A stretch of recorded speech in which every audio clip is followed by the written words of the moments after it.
مخلصين له الدين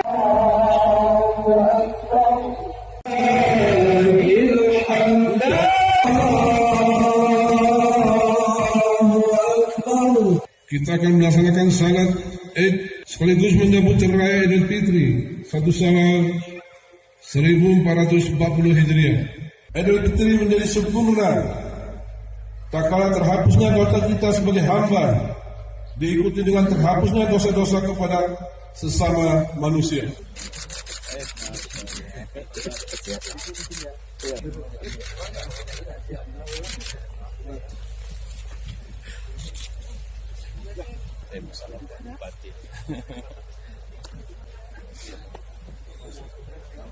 Dari mulai hari ini sampai besok, terus kita silakan sampai belum.